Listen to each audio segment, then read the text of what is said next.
Hello everyone, and welcome to another edition of RTA Talks. I'm your host, Robert T. Anderson.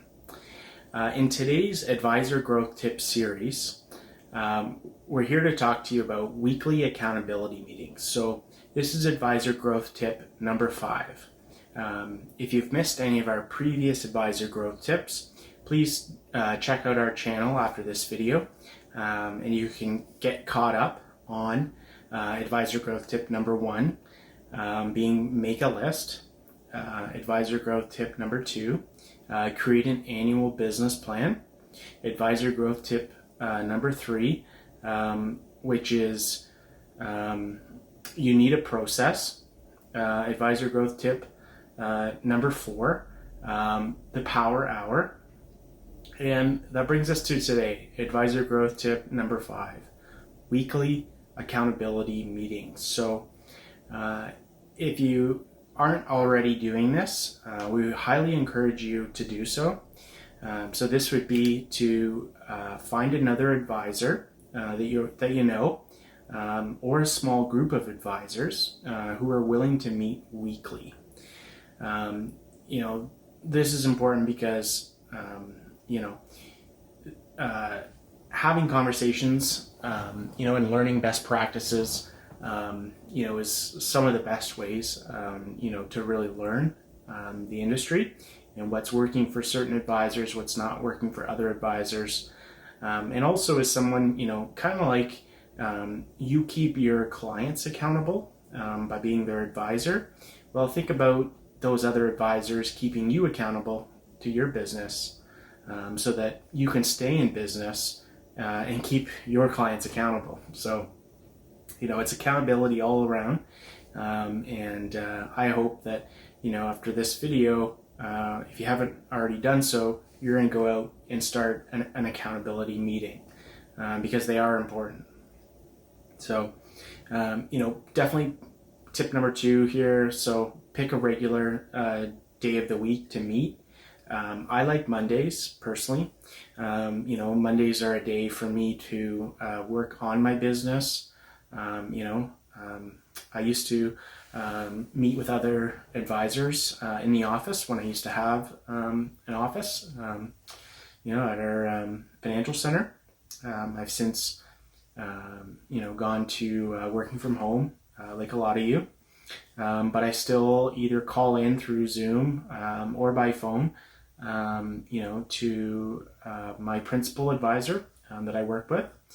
So I'm at a small firm, and I'm the associate advisor in a teaming situation and succession plan with the principal. So on a weekly basis, we have our accountability meetings at 10 o'clock on Mondays. And, it's something that obviously some Mondays, you'll have holidays and things like that. So you will miss a few meetings, but just continue to track your data, and, you can report all that, the following Monday. I have heard advisors say doing it, a Thursday or Friday morning, bright and early, before they, start their day. And to be fair, it's really whatever works. I would make sure though there are no distractions. So, as much as, weekly accountability meeting could just be, going with the guys for a beer in the office, like your fellow colleagues, or, hitting the links and playing some golf. Sure, you might shoot the shit and, talk about business and, what's been frustrating you, or, talk about your experiences. But it's not the same as having a dedicated weekly meeting. So what should you do or talk about in this meeting? Well, next, our third tip here, it would be to report your activity from the previous week. So these would be things like, your number of contacts, your meetings, your sales for the week, and then I start to track over time. I've had other metrics I'd like to track. So some of these are, I want to know out of the people I'm contacting, how many of them are my ideal client? How many of them are group clients or prospects? how many of them are COIs or referral sources, and then lastly, how many are clients for review meetings, right? How many are current clients?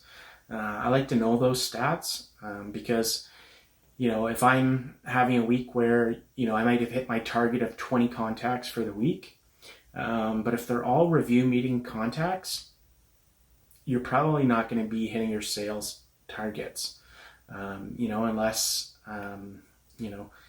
your client base is large and, there's all these upcoming needs. It's unlikely that's going to equal the results you're looking for. So, you certainly want a balance of ideal clients. They're likely your ideal clients for a reason. They're likely profitable. So you want to track that. And certainly if you have any other types of clients that you're looking for or prospects, track that too. And then I also track referrals. So I break that down into two categories. First being referrals asked for and referrals received. In some weeks, it might be I asked for 0 referrals and I might have got 1 or 2. That's awesome, right? That's what I talked about, having that process being referable in my previous video. So if you want to check out our last advisor growth tip video, go check that out. It's on you need a process, and that typically helps yield more referrals. So that's important.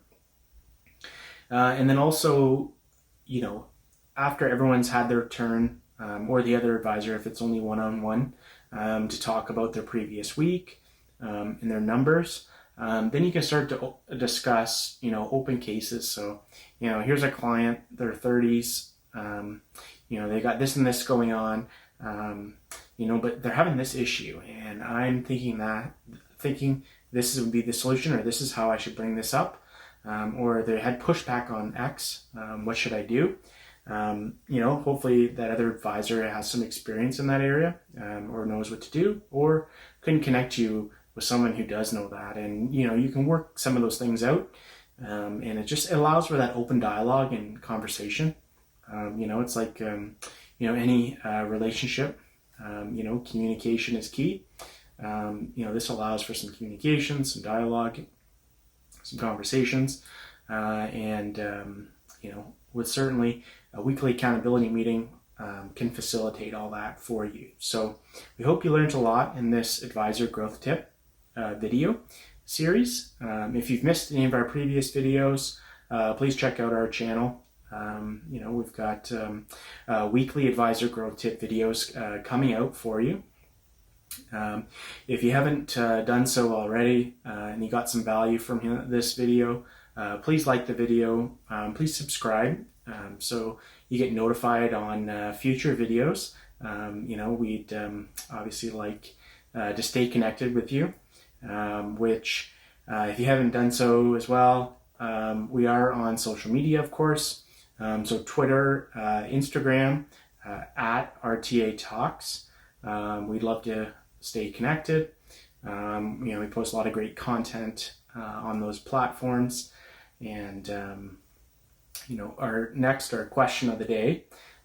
So first, have you done weekly accountability meetings before? Let us know. If not, or maybe you stopped, why? And then, if you aren't doing weekly accountability meetings, will you start to do weekly accountability meetings? Let us know in the comments below. We'd love to hear your experiences. So thanks again for watching, and we'll see you in the next video. Take care.